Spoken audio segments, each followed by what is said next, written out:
ఇక బులెటిన్లో breaking news చూస్తున్నాం. హైదరాబాద్లోని మియాపూర్లో దారుణం చోటు చేసుకుంది. వీధి కుక్కల దాడిలో ఓ 6 ఏళ్ల బాలుడు మృతి చెందాడు. రాత్రి ఆరు బయట ఆడుకుంటున్న బాలుడు కనిపించకుండా పోయేసరికి తల్లిదండ్రులు వెతకడంతో సమీపంలోని డంపింగ్ యార్డ్ సమీపంలో విగత జీవిగా కనిపించాడు. బాలుడి శరీరంపై కుక్కలు దాడి చేసిన ఘాట్లు ఉన్నాయి. బాలుడి మృతితో మక్తాల్లో విషాద ఛాయలు అలుముకున్నాయి.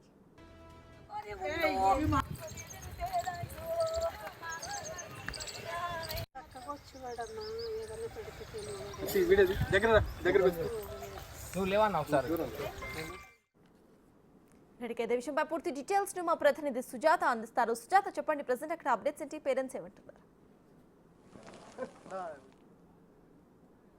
మియాపూర్ మక్తల్లో చనిపోయినటువంటి బాలుడు ఇక్కడే డంపింగ్ యార్డ్ అని చెప్తున్నటువంటి ప్రాంతంలో ఉన్నాము. కానీ ఇది రామ్కి వారు తీసుకున్నటువంటి చెత్త సేకరణకి సంబంధించి, అంటే సెగ్రేషన్ చేయడానికి తీసుకుంటున్నటువంటి ఈ ప్రాంతము ఇదంతా కూడా చెత్తతో నిండిపోయింది. దీన్ని డంపింగ్ గా మార్చారు. నిన్న సాత్విక్ ఉదయము ఇక్కడికి వచ్చి రోజు కూడా ఇక్కడికి ప్రాంతంలోకి వచ్చి కుక్కలతో ఆడుకుంటున్నాడు అని ఇక్కడ ఉన్నటువంటి డంపింగ్ లో పనిచేసేటువంటి వాళ్ళు చెప్తున్నారు. మనం చుట్టూ చూస్తున్నాం కదా, అంతా కూడా దాదాపు కొన్ని ఎకరాల వరకు చెత్తా చెదారంతో అంతా కూడా నిండిపోయింది.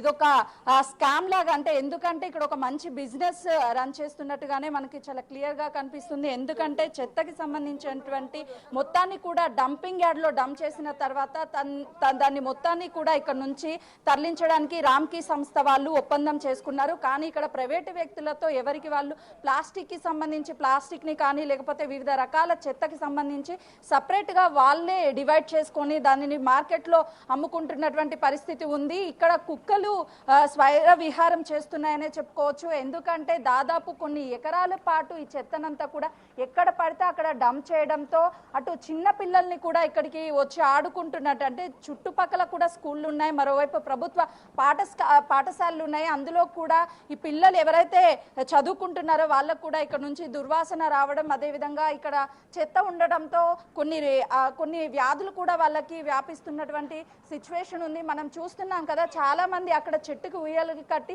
చిన్న పిల్లలు ఎవరైతే ఉంటారో ఆ చిన్న పిల్లల్ని కూడా అక్కడ ఆడించుకుంటూ ఇందులోనే పని చేసుకుంటున్నారు. 1-2 నిమిషాలు మనం ఇక్కడ ఉండాలంటేనే ఈ డంపింగ్ యాడ్ గా చెప్పబడుతున్నటువంటి ఈ ప్రాంతంలో మనం ఉండలేకపోతున్నాం. కానీ వాళ్ళు ఎక్కడి నుంచో వచ్చి ఇక్కడ చిన్న పిల్లల్ని ఉంచుకొని వాళ్ళు ఇక్కడే ఈ చెత్తనంతా కూడా సేకరిస్తున్నారు. ఎందుకంటే రామ్కి వాళ్ళకి అప్పచెప్పినటువంటి పని కేవలము ఇక్కడ ఉన్నటువంటి డంప్ చేసినటువంటి చెత్తని వెంటనే కూడా తీసుకువెళ్ళి దాన్ని ఇక్కడ నుంచి తీసుకువెళ్ళిపోవాలి. కానీ ఇక్కడే డంప్ చేసి ఉంచి చుట్టుపక్కలంతా కూడా ఒక మాఫియా ఏ విధంగా బిజినెస్ చేస్తుందో ఆ విధంగా వీళ్ళందరినీ కూడా బిజినెస్ కి ప్రోత్సహిస్తుంది. మరోవైపు అసలు ఎలాంటి ఈ చెత్తకి సంబంధించినటువంటి క్లీనింగ్ కానీ ఏం చేయలేదు. అసలు ఏంటంటే ఇక్కడ ఏం జరుగుతుంది? ఇదంతా కూడా చూస్తే ఒక పెద్ద బిజినెస్ లా అనిపిస్తుంది. చాలా పెద్ద మాఫియా మేడం ఇది. ఇక్కడ మేము ఎన్నోసార్లు ధర్నా చేసినాము, ఎన్నోసార్లు చేస్తే ఇట వాళ్ళు పట్టించుకుంటాము. ఇట్లా నుంచి ఏదో వేరేది ట్రాన్స్ఫర్ చేస్తున్నాము అని చెప్పారు. కానీ ఇప్పటి వరకు కూడా చేయలేదు. మాకు సాయంత్రం అయితే ఇంటి దగ్గర డోర్లు తీసే పరిస్థితి అయితే లేదు. మాకు చెప్తుంటే మరి దోమలతోని డెంగీ ఫీవర్ వచ్చి ఇప్పటికి నాకు 2 times వచ్చింది. మా తమ్ముడు ఒక 4 years బ్యాక్ మా తమ్ముడు చనిపోయాడు. నా ఏజ్ నాకన్నా ఒక 6 నెలలు చిన్న. నిన్న సాత్విక్ అనే బాలుడు కూడా వచ్చి ఆడుకుంటూ చనిపోయాడు. కుక్కలు మా ఊరు పిల్లాడు, చిన్న పిల్లాడు, 6 years 6 సంవత్సరాలు. ఆ పిల్లాడు వచ్చి ఆడుకుంటుంటే కుట్రలు వచ్చి మరీ దారుణంగా చంపేసినాయి. మొత్తం పేర్లు బయటకు వచ్చి మరీ దారుణం, అంటే కుట్రలు మొత్తం ఎంత దారుణం అంటే అంత దారుణమైన సాగు ఆ పిల్లాంది అయితే. అంటే ఏంటండి ఇదంతా కూడా డంపింగ్ యాడా ఏంటి అసలుకి? ఇది రామ్కి మేడం ఈ డంపింగ్ యాడ్ కాదు మేడం, కాదు అసలు. ఇది అయితే ఏదో పేపర్ సబ్మిట్ చేయాలి, అది సబ్మిట్ చేయాలని తీసుకోవాలి కదా. అంతా వీళ్ళు అంత చెత్త మాఫియా అయిపోయింది మెయిన్. ఎక్కడెక్కడ నుంచి ఇప్పుడు మన చిన్న ఎక్కువ ఏరియా కాదు, ఓన్లీ చుట్టుపక్కల జూబ్లీస్ బంజారాస్ వచ్చి ఇక్కడ వేస్తున్నారు. మొత్తం చాలా వేస్తున్నారు వీళ్ళు. అసలు చెప్పినా కూడా ఎవరు ఇంటలేరు వీళ్ళు. మేము ఆల్రెడీ పెద్దగా తీసుకెళ్తే దృష్టి తీపిస్తాం అనగా ఇంతవరకు అసలు దీన్ని పట్టించుకునే వాళ్ళే లేరు.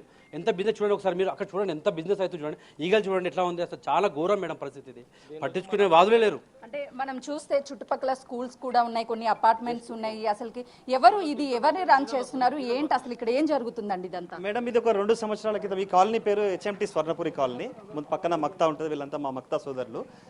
HMT స్వర్ణపురి కాలనీ అంటే పేరునే బంగారం ఉండే మేడం. యాక్చువల్లీ అట్లాంటి కాలనీని ఇవాళ చెత్త కాలనీగా మార్చినటువంటి ఘనత మరి ఈ పాలకులకు ఈ ఇక్కడ ఉన్నటువంటి ప్రజాప్రతినిధులకు అందరికీ దక్కుతుంది. ఇది యాక్చువల్గా మేము లాస్ట్ 3 సంవత్సరాల నుంచి దీని మీద పోరాడుతున్నాము. ప్రతి వర్షాకాలంలో ఏంటి అసలు ఇది ఏంటి అంటే ఇది నేను కొద్ది వరకు మేము ఎంక్వైరీ చేసినప్పుడు మాకు అర్థమైంది అంటే it's segregation point, it's not a dump yard. అయితే ఈ సెగ్రిగేషన్ పాయింట్లో వీళ్ళు ఏం చేయాలి, గవర్నమెంట్ అప్పుడు ఏం చేసిందంటే అక్కడ జవహర్ నగర్ డంప్ యార్డ్ పెట్టి ఒక 5-6 సెగ్రిగేషన్ పాయింట్లు పెట్టింది. అందులో భాగంగా ఇది ఒక సెగ్రిగేషన్ పాయింట్. ఇక్కడ ఏం చేయాలంటే దానికి షీట్స్తో కవర్ అయి ఉన్నటువంటి ఒక యార్డ్లోకి పోయి లోపల ఈ చెత్తను దాన్ని బైఫర్కేట్ అయిపోయి చెత్త అంతా అక్కడ నుంచి ఇక్కడ నుంచి మళ్ళీ తీసుకెళ్లి జవహర్ నగర్లో పెట్టాలి. అట్లాంటి సెగ్రిగేషన్ పాయింట్ వీళ్ళు పూర్తిగా ఇక్కడ పచ్చని చెట్లు ఉండే మేడం, ఒక్కొక్క చెట్టు దాదాపుగా 5-10-20 ఏళ్ళ చెట్లను అన్నిటిని నరికి మొత్తం వాటిని మూలాలతో సహా నరికి దీన్ని దగ్గర కనీసం దాదాపు 100 ఎకరాలకు మొత్తం విస్తరించిన పరిస్థితి ఉన్నది. ఇది మొన్న మేము వర్షాకాలంలో ఇక్కడ ఈ గుడికి వెళ్ళడానికి ఇబ్బంది అవుతుంది అని చెప్పని అంటే ఇక్కడ ఒక రోడ్ వేశారు మేడం. ఇది రోడ్, దీని మీద కెమెరా కిందికి చూడండి, ఇది మొన్ననే 6 నెలల క్రితం వేసినటువంటి సీసీ రోడ్. ఈ సీసీ రోడ్ మరి దగ్గర నాకు తెలిసి 2-3 కోట్లు పెట్టి వేసి ఉంటారు. మరి అట్లాంటి సీసీ రోడ్ పరిస్థితి ఏం చేయాలి ఇక్కడ? ఇది అక్కడ మీకు కనిపిస్తున్నది ఆ బ్లూ కలర్ షీట్స్ కనిపిస్తున్నది కదా, అది యాక్చువల్గా సెగ్రిగేషన్ పెట్టి అక్కడ చెత్త ఉండాలి. అట్లాంటిది దాదాపు కిలోమీటర్ అంటే ఎక్స్టెండ్ చేసి ఇది ఒకటే కాకుండా వీళ్ళకి యాక్చువల్గా ఇక్కడ దీనికి సబ్ వెండర్స్ ఉంటారు, సబ్ వెండర్స్ కాంట్రాక్టర్స్ కూడా మీరు చూడండి అక్కడ ఆటోలు పెట్టుకున్నాయి, వీళ్ళంతా బిజినెస్ చేస్తున్నారు ఇక్కడ. బేసిక్గా అవి బిజినెస్ పాయింట్స్. ఈ బిజినెస్ పాయింట్స్ కూడా వీడికి ఎస్టాబ్లిష్ చేసుకొని ఇది ఫ్రీ ఆఫ్ కాస్ట్లో, ఇది హెచ్ఎండిఏ జాగాలో ఫ్రీ ఆఫ్ కాస్ట్లో వీళ్ళు దాదాపు 1-2 ఎకరాలు పెట్టుకొని వీళ్ళ దందాలు చేసుకుంటా ఇక్కడ దీన్ని పూర్తిగా చెత్తమయంగా మార్చిర్రు. మీరు ఇట్లా కెమెరా చూస్తే కనిపించేటే కాలనీ గేట్ల ముంగటి వరకు చెత్తేసిన దుస్థితి కనిపిస్తుంది. దురదృష్టం. అధికారుల దృష్టికి తీసుకువెళ్లారా? గతంలో ఇలాంటి ఘటనలు ఎప్పుడైనా జరిగాయి అంటే చిన్న పిల్లల్ని కూడా ఇక్కడ ఆడుతున్నటువంటి పరిస్థితులు మనం చూసాము. ఏంటి అసలు? మేము గత సంవత్సరము అంతకుముందు సంవత్సరము వర్షాకాలంలో ఈ రోడ్ పాడైతున్నప్పుడు, ఈ చెత్త వేస్తున్నప్పుడు మేము దగ్గర కాలనీ వాసులు అందరం ధర్నా రాస్తారో కూడా ఇచ్చినాం. అప్పుడున్నటువంటి పరిస్థితులు అప్పుడు కార్పొరేటర్ గారికి, అప్పుడున్న ఎమ్మెల్యే గారికి, తర్వాత మున్సిపల్ అధికారులకు, ఈవెన్ అప్పటి మున్సిపల్ మినిస్టర్కి కూడా ఒక లెటర్ పెట్టినాము. దాని ట్విట్టర్లలో కేటీఆర్ను ట్యాగ్ చేస్తూ, లేకపోతే అప్పుడు ఉన్నటువంటి అధికారులను ట్యాగ్ చేస్తూ ట్విట్టర్లలో కూడా ఎన్నో మెసేజ్ పెట్టినాం. ఇప్పటి వరకు దీని మీద యాక్షన్ లేదు. ఎందుకంటే ఈ రామ్కి ఆయన పెద్ద వ్యక్తులతో సత్సంబంధాలు నిలుపుకున్న వ్యక్తి కాబట్టి ఈయన గత ప్రభుత్వంలో ఈయనది హవా నడిచింది కాబట్టి ఈయన ఎట్లా చేయాలో అట్లా చేసుకున్నాడు. ఇప్పుడు కూడా ఇట్లా ఈ గవర్నమెంట్ కూడా దీని మీద పట్టించుకోకపోతే ఇట్లా ఇలా లేచిన శవం ఏదైతే బాబు శవం ఉందో అట్లాంటి మరి ఇంకా ఎన్ని శవాలు లేచిన తర్వాత వీళ్ళకు ఇప్పుడు ప్రభుత్వం మారిన తర్వాత ఎప్పుడైనా మీరు వెళ్ళి అప్రోచ్ అయ్యారా? గతంలో అంటే పట్టించుకోలేదు అంటున్నారు, ఇప్పుడు ప్రభుత్వాన్ని ఎప్పుడైనా సరే మీరు కోరారా?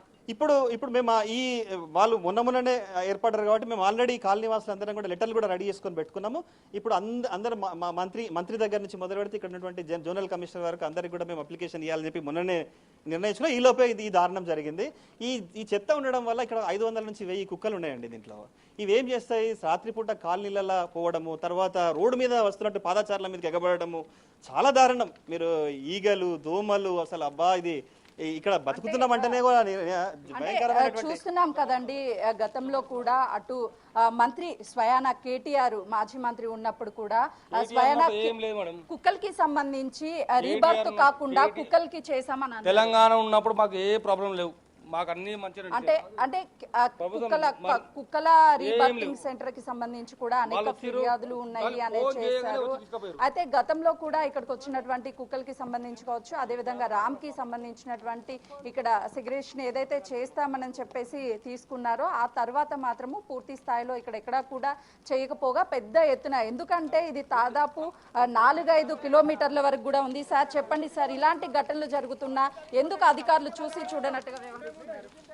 ఏం చూడనంటే ఇంతకుముందు ఈ 4 నెలల నుంచే ఇంతగానో చెత్త జామ్ అయింది.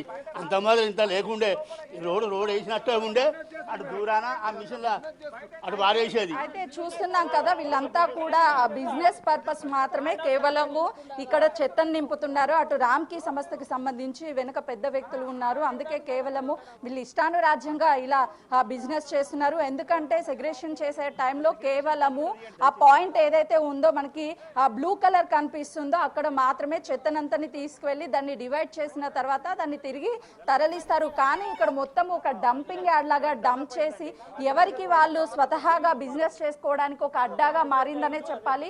పూర్తి స్థాయిలో మనము బిగ్ టీవీ స్క్రీన్ మీద చూపించే ప్రయత్నం చేస్తున్నాం. ఎందుకంటే అక్కడ ఉన్నటువంటి వెహికల్స్ ఏవైతే ఉన్నాయో అవి పెద్ద లారీలు ఉన్నాయో దాని మీద GHMC అని కనిపిస్తుంది. మిగతా ఏదైతే ఉన్నదో ఎల్లో కలర్ లారీ తప్ప మిగతా ఉన్నాయో ఇవి ప్రైవేట్ వ్యక్తులకి సంబంధించినటువంటి వెహికల్స్. కొంతవరకు మాత్రమే సెగ్రేషన్ చేయడానికి అటు GHMCకి సంబంధించినటువంటి వాహనాల్లో తరలిస్తున్నారు. మిగతాదంతా కూడా ప్రైవేట్ వ్యక్తులు ఎవరైతే ఉంటారో వాళ్ళకి సంబంధించి చెత్తని తీసుకువెళ్ళి వీళ్ళు దందాన్ని నడిపించుకుంటున్నటువంటి పరిస్థితి మనకి చాలా క్లియర్ గా కనిపిస్తుంది. ఎందుకంటే గతంలో అటు కేటీఆర్ కూడా పలుమార్లు అన్నారు, తెలంగాణ రాష్ట్రంలో మొట్టమొదటిసారిగా అటు కుక్కల రీబర్తింగ్ కి సంబంధించి ఎలాగో రీబర్త్ కాకుండా ఇంజెక్షన్ చేసి ఆ కుక్కల్ని కంట్రోల్ చేస్తున్నటువంటి ఘనత కేవలము బీఆర్ఎస్ ప్రభుత్వానికి మాత్రమే దక్కుతుంది అని చెప్పేసి పలుమార్లు చెప్పినటువంటి సిచ్యువేషన్ ఉంది. కానీ ఇక్కడ మనం చూస్తే ఒక హోటల్లో ఉన్నటువంటి కూరగాయలకి సంబంధించినటువంటి వస్తువుల దగ్గర నుంచి తిన్న ప్లేట్ల వరకు ప్రతి ఒక్క ఆహార పదార్థాలు కూరగాయలు ఏదైతే వేస్టేజ్ ఉంటుందో ఆ వేస్టేజ్ మొత్తం ఇక్కడికి తీసుకొచ్చారు. మనం విజువల్స్ లో చాలా క్లియర్ గా చూస్తున్నాం కదా. ఇక్కడ ఉన్నటువంటి ఆటోలు ఏవైతే ఉన్నాయో ఆటోలు 90% వరకు ప్రైవేట్ వ్యక్తులకి సంబంధించినటువంటి ఆటోలు, మిగతా లారీస్ ఏవైతే ఉన్నాయో అవి మాత్రమే GHMCకి సంబంధించినవి. అవి కొంతవరకు మాత్రమే సెగ్రేషన్ చేస్తున్నారు. మిగతాదంతా కూడా వీళ్ళు ఇక్కడ ఉన్నటువంటి ప్రైవేట్ వ్యక్తులు తీసుకువెళ్తున్నటువంటి పరిస్థితి ఉంది. అంటే తరచూ ఇలాంటి ఘటనలు జరుగుతున్నప్పటికీ కూడా అటు రామ్కీ సంస్థ స్పందించకపోవడంతో స్థానికులు ఉన్నటువంటి వాళ్ళు ఆవేదన వ్యక్తం చేస్తున్నటువంటి పరిస్థితి ఉంది. Right, thank you Sujatha.